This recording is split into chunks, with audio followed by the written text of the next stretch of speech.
E aí, Ruralinos, tudo beleza? Bom dia, boa tarde ou boa noite para você que está estudando. E hoje eu vou falar sobre médias e desigualdades de médias. Mas antes disso, eu vou comentar as soluções de dois exercícios que ficaram da última aula. Tá? Bom, o primeiro é o seguinte. De uma caixa contendo 50 bolas numeradas de 1 a 50, retiram-se 2 bolas sem reposição. Aqui já temos uma informação importante. São retiradas 2 bolas sem reposição. Então, a retirada da segunda é influenciada pela retirada da primeira. Então, a gente já tem que observar esse detalhe. Determine a probabilidade de o número da primeira bola ser divisível por 3 e o número da segunda bola ser divisível por 5. Bom, é importante ressaltar que a gente tem um E nessa questão A. B. O número da primeira bola ser divisível por 4 ou o número da segunda bola ser divisível por 6. Aqui a gente tem um ou. Esse é o fato importante desse item B. Tá? Bom, vamos lá, vamos às soluções. Aqui eu resumi as informações, 50 bolas, 2 retiradas sem reposição, primeira bola por 3 e segunda bola por 5. Primeiro vamos fazer algumas contagens que vão nos auxiliar no cálculo dos casos favoráveis. Né? Observe que há 16 bolas com números divisíveis por 3. A 3, a 6, até a 48, são 16. E 10 bolas com números divisíveis por 5. 5, 10, até a 50. Mas há 3 bolas, a 15, a 30 e a 45, com números divisíveis por 3 e 5 ao mesmo tempo. E isso pode trazer uma dúvida com relação à segunda bola, ao número, à quantidade de casos favoráveis na segunda retirada. Por quê? Bom, a gente vai dividir em 2 casos para contornar esse problema. Mas por quê? Repara o seguinte, eu posso ter 2 casos. A primeira bola ser divisível por 3, mas não por 5, e a segunda por 5. E a primeira bola ser divisível por 3 e por 5, e a segunda por 5. Porque para eu escolher a quantidade de casos favoráveis, quando a segunda bola é divisível por 5, depende se a primeira foi divisível por 3, mas não por 5, ou se a primeira bola foi divisível por 3 e por 5. Né? Isso vai influenciar na contagem de casos da segunda bola. Então, é mais conveniente eu separar nesses 2 casos. Tá certo? Então, vamos lá. A primeira bola é divisível por 3, mas não por 5. Bom, a gente viu que são 16 bolas que contêm números divisíveis por 3. E são 3 bolas, a 15, a 30 e a 45, que são divisíveis por 3 e por 5. Como eu quero a primeira bola ser divisível por 3, mas não por 5, eu tenho que pegar as 16 e tirar essas 3 da interseção. Né? Então, sobram 13.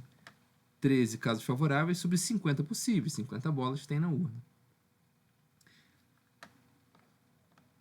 E a segunda é divisível por 5. São quantas bolas divisíveis por 5? São 10. E eu não usei nenhuma bola divisível por 5 na primeira retirada. Porque justamente a primeira retirada foi bola divisível por 3, mas não por 5. Então não gastei nenhuma por 5. Ainda tem na urna 10, mesmo depois da primeira retirada. Então, na segunda retirada eu tenho 10 sobre 49, porque o total obviamente mudou. Porque uma bola foi retirada na primeira retirada, né? Então sobraram 49 para a segunda retirada. Tá? Então 10 sobre 49. Multiplicando 130 sobre 2.450. Agora o segundo caso é o seguinte. A primeira bola divisível por 3 e por 5. A gente já viu que por 3 e por 5 são 3 bolas, 15, 30 e 45. Então, eu tenho 3 casos favoráveis em 50 possíveis na primeira retirada. E a segunda bola ser divisível por 5. Aqui eu tenho 9 casos favoráveis, porque aqui nessa primeira retirada, eu retirei uma bola divisível por 3 e por 5. Então, com certeza, na primeira retirada, era uma bola divisível por 5. Certo? Então, eu já gastei uma divisível por 5. Então, na segunda retirada, eu tenho apenas 9 das 10 que eu tinha, divisível por 5. Uma eu já gastei e tenho 9. Então, 9 sobre 49, porque o total também muda, porque eu já retirei uma na primeira retirada. Certo? Então, 3 vezes 9, 27. Aqui, 2.450. Essa é a propriedade do segundo caso. É só somar as duas, que vai dar 157 sobre 2.450. E está resolvida a letra A, onde eu tinha aqui a primeira bola por 3 e a segunda bola por 5. Bom, na B. A B pede o seguinte: a primeira bola por 4 ou a segunda bola por 6. Esse ou atrapalha um pouco. Existem várias maneiras de fazer esse problema. Eu vou fazer da seguinte forma: eu vou transformar num E. Mas como transformar num E? Eu vou calcular o total menos o que não serve.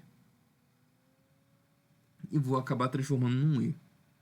Mas já já vou explicar como. Primeiro vamos contar as quantidades de bolas para nos ajudar nos cálculos. Observe que há 12 bolas com números divisíveis por 4. 4 a 8 até a 48. E 8 bolas com números divisíveis por 6. 6 a 12 até a 48. Então, são 12 por 4 e 8 por 6. E há 4 na interseção. Há 4 bolas na interseção, que são por 4 e por 6. Há 12, a 24, a 36 e a 48. São divididos por 4 e 6 ao mesmo tempo. E isso, novamente, pode trazer dúvida com relação à primeira bola. Então, eu vou dividir em casos. Mas eu vou, antes disso, de dividir em casos, eu vou mostrar como é que eu vou fazer. Eu vou fazer o total menos o que não serve. Porque o que representa esse ou? O que serve para mim? Serve a primeira bola por 4 e a segunda não por 6. A primeira bola não por 4 e a segunda por 6, divisível por 6. E também serve a primeira divisível por 4 e a segunda por 6 também. O que não serve, o único caso que não serve, que não é englobado por esse ou, é a primeira bola não divisível por 4 e a segunda não divisível por 6. Esse é o único caso que eu tenho que evitar. Qualquer outro serve. Então, eu vou fazer o total menos o que não serve. E repara, o que não serve tem um E. E isso me ajuda. Então, vou fazer o total, que é 100%, que é 1, menos o que não serve, que é a primeira bola não ser divisível por 4 e a segunda não ser divisível por 6. Tá? Isso aqui passou a ser meu problema. Certo? Então, vamos dividir em casos. Em 2 casos novamente. Esse E, eu vou dividir em 2 casos novamente. Vai ser o seguinte: a primeira bola não ser divisível por 4, mas sim por 6, e a segunda não ser por 6. E o segundo caso vai ser a primeira bola não ser por 4 e nem por 6, e a segunda não ser por 6. Vamos ao primeiro caso. A primeira bola não ser divisível por 4, mas sim por 6. Então, quantos são os casos favoráveis? Bom, a gente sabe que as divisíveis por 6 são 8. E na interseção temos 4. Então, para ser divisível por 6, mas não por 4, eu tenho 8 menos 4, que são 4. 4 sobre 50. Então, é a probabilidade da primeira bola não ser divisível por 4, mas sim por 6. Tá? E a segunda não ser por 6. Bom, quantas são as bolas divisíveis por 6? São 8 bolas. Então, não ser divisível por 6 dá 50 menos essas 8. São as que não são divisíveis por 6. 42. Tá? E repara que aqui eu tenho 42 mesmo. Porque no primeiro caso é divisível por 6. Na segunda, não divisível por 6. Então, no primeiro caso, eu não gastei nenhuma que não é divisível por 6. Então, continuo com as 42, né, que não são divisíveis por 6 aqui. Tá? Sobre 49, que é o total de bolas que sobraram depois da primeira retirada. Tá? Então, aqui, fazendo o cálculo, 168 sobre 2.450. Bom, o segundo caso é o seguinte: a primeira bola não divisível por 4 e nem por 6, e a segunda não por 6. Não ser por 4 nem por 6, quantas são? Primeiro vamos fazer o seguinte: quantas são divisíveis por 4 ou por 6? Aí eu tenho que fazer a união. Eu tenho 12 bolas divisível por 4, 8 por 6 e 4 na interseção. Certo? Então, eu vou fazer 12 mais 8 menos 4. Não é assim que a gente calcula a união? Quantas são as divisíveis por 4 ou por 6? 12 por 4 mais 8 por 6 menos a interseção, que é 4. Dá 16. Que são divisíveis por 4 ou por 6. Como eu quero que a primeira bola não seja divisível nem por 4 nem por 6, então eu pego 50 menos 16, dá 34. Sobre o total, 50. Tá? E a segunda, não ser divisível por 6. A gente já viu que não ser divisível por 6, como são 8 divisíveis por 6, 50 menos 8, 42 não são divisíveis por 6. Mas eu já gastei uma na primeira retirada que não é divisível por 6. Então, eu fico 41 na segunda retirada, tá certo? A segunda não é por 6. A primeira já não foi por 6. Então, eu já gastei uma não divisível por 6. Eu tinha 42, agora eu tenho 41, que não é divisível por 6. Tá? Sobre 49, que são as bolas que sobraram depois da primeira retirada. Então, fazendo o produto, dá isso aqui. Então, aqui eu calculei as que não são por 4 nem por 6. Então, a primeira não ser por 4, nem a segunda por 6.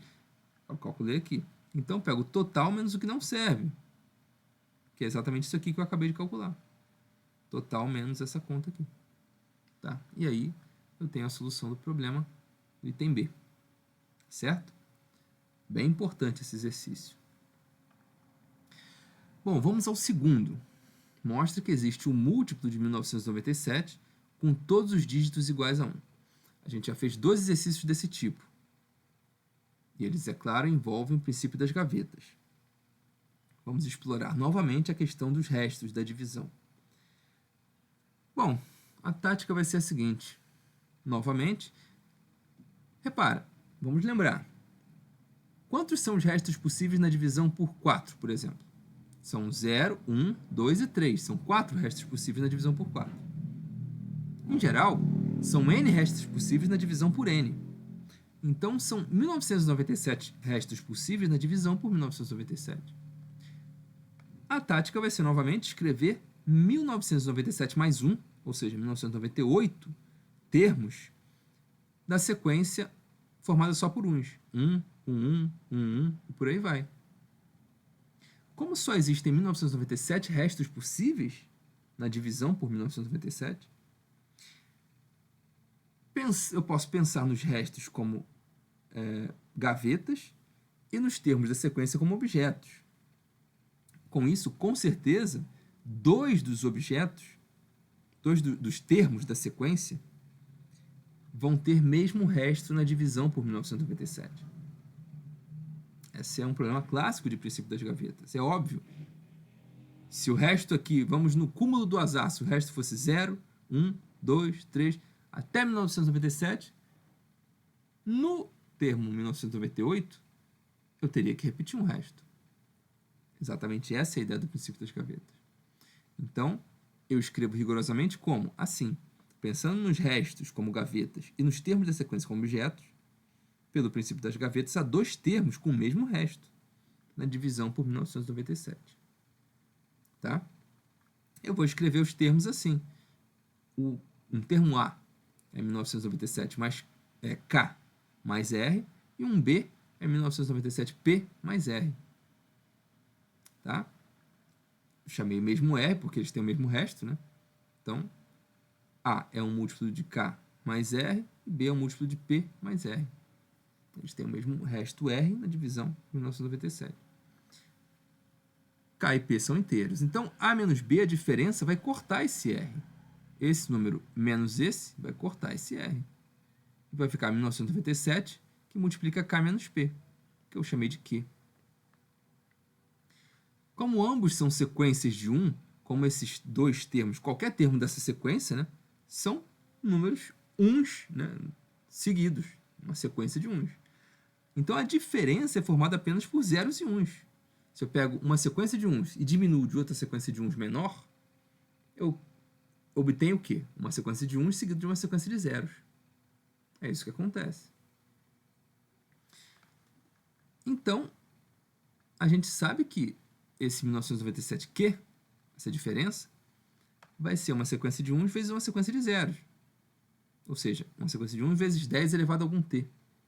Como sabemos que o 10 elevado a t não é múltiplo de 1997, só tem 2 e 5 na composição, certo?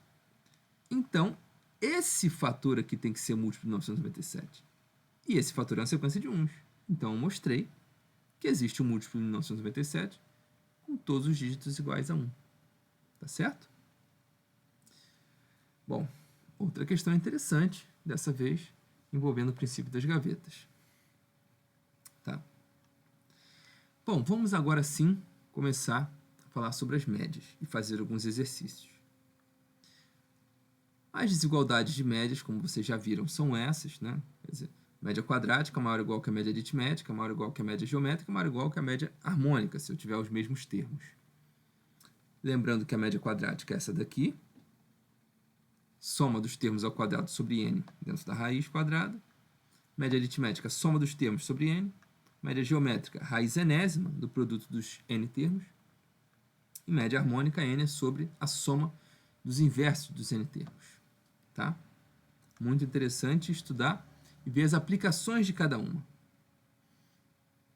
É um trabalho que deve ser feito. Vamos ao primeiro exercício.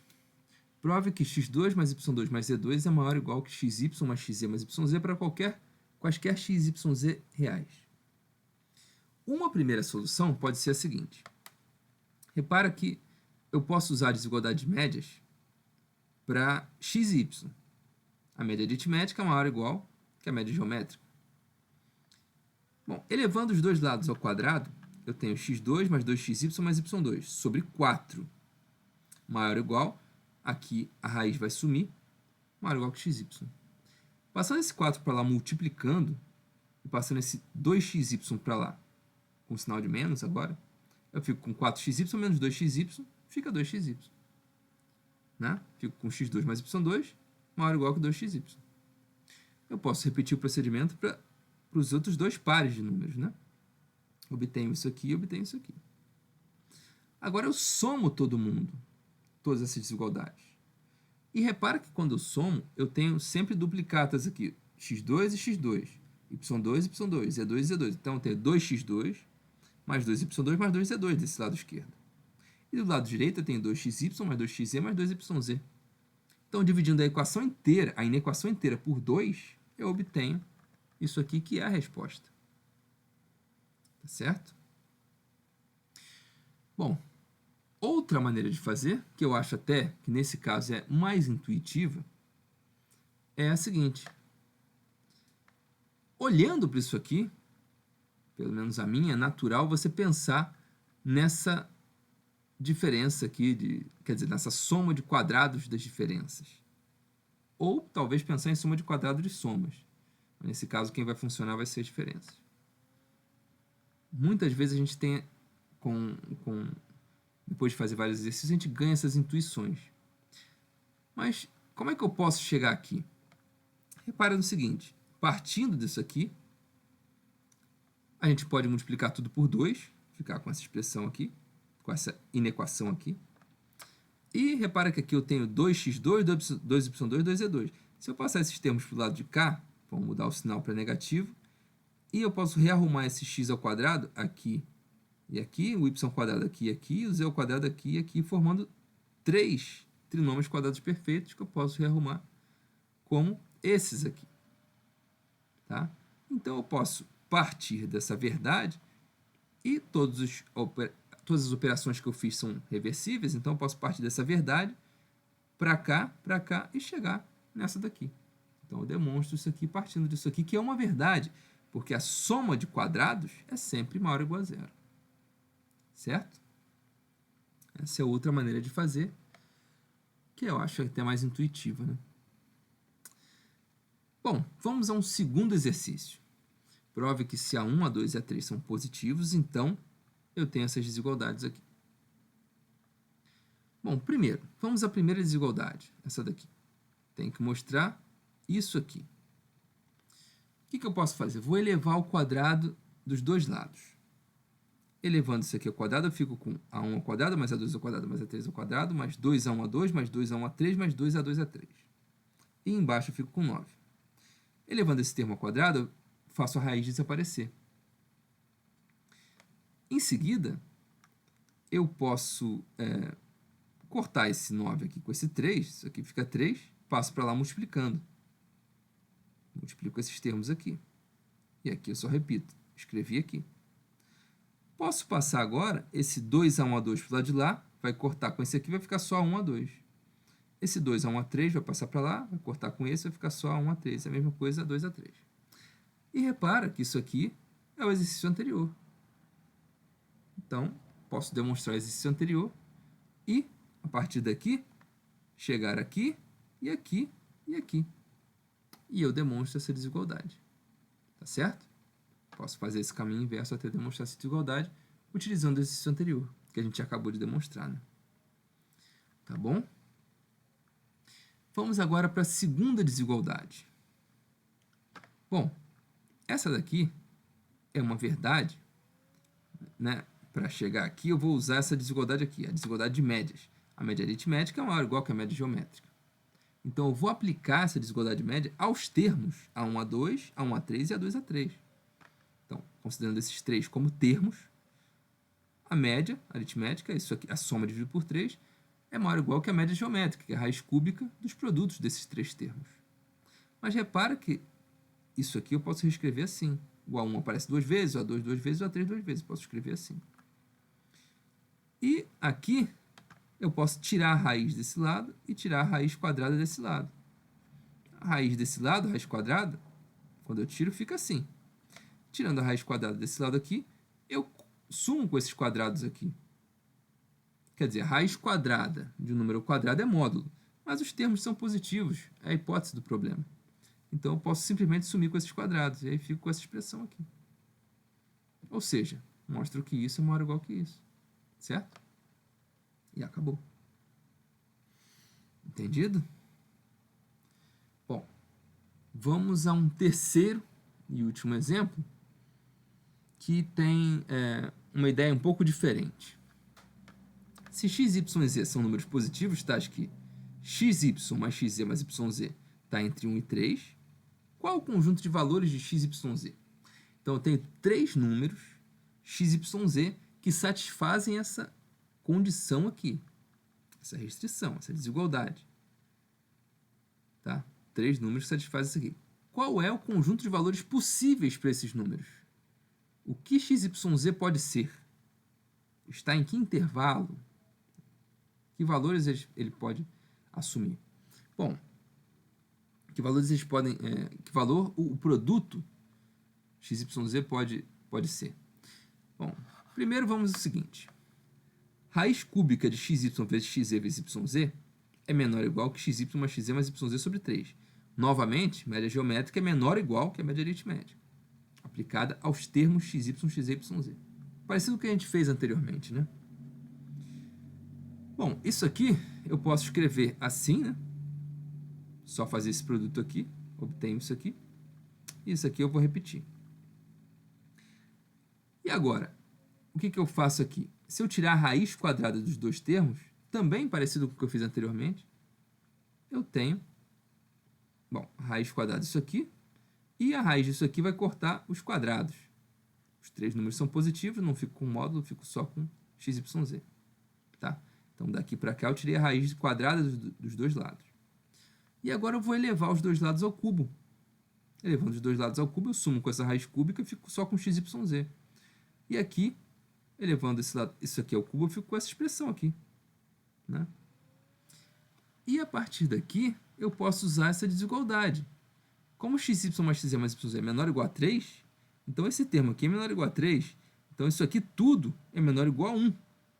3 sobre 3 vai ser 1. Né? Então o xyz é menor ou igual a 1. Então, com certeza, eu tenho xyz menor ou igual a 1. Tá? O produto ele é menor ou igual a 1. Mas e a outra barreira? E o outro lado? Como é que eu posso obter? Aí eu penso no seguinte, essa é a ideia diferente. Se eu fizer x igual a y igual a 1 sobre n e z igual a n, e a gente pode fazer isso porque xy mais xz mais yz, se eu substituir 1 sobre n no lugar de x e y e n no lugar de z, eu fico com 1 sobre n vezes 1 sobre n, 1 sobre n ao quadrado. 1 sobre n vezes n, 1. 1 sobre n vezes n, 1. Então, eu fico com 1 sobre n ao quadrado mais 1. Mais 1 mais 1. Então, 2 mais 1 sobre n ao quadrado. Aqui está faltando um quadrado, tá? Então, fica 2 mais 1 sobre n ao quadrado. E 2 mais 1 sobre n ao quadrado está entre 1 e 3, né? Eu estou somando algo ao 2 e está entre 1 e 3. Tá? Se eu fizer... e agora observa o seguinte. A gente tem que XYZ, novamente fazendo essa conta, substituindo x, y e z pelos valores aqui descritos, XYZ vai ser 1 sobre n. Tá? Então, esses números, eles satisfazem a restrição e o produto dá 1 sobre n.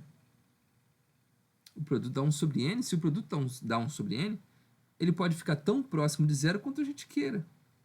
Basta a gente escolher um n grande o suficiente. Repara que, para n grande o suficiente, isso aqui continua na restrição. E isso aqui vai ficar tão pequeno quanto quisermos. Se isso aqui ficar tão pequeno quanto quisermos, é porque o produto XYZ ele vai se aproximar de zero tanto quanto a gente queira. Então, que valores assume XYZ? É menor ou igual a 1 e chega tão perto de zero quanto se queira. Ou seja, assume valores no intervalo 0, 1, aberto no 0, fechado no 1. Tá certo? Tá claro isso aí? Esse é um exercício bom sobre desigualdades e diferente, porque tem uma ideia, tem uma pegada um pouco do cálculo, né? Você usa uma técnica um pouco diferente para demonstrar. Tá certo? Bom, vamos ficar por aqui. Um abraço, até a próxima.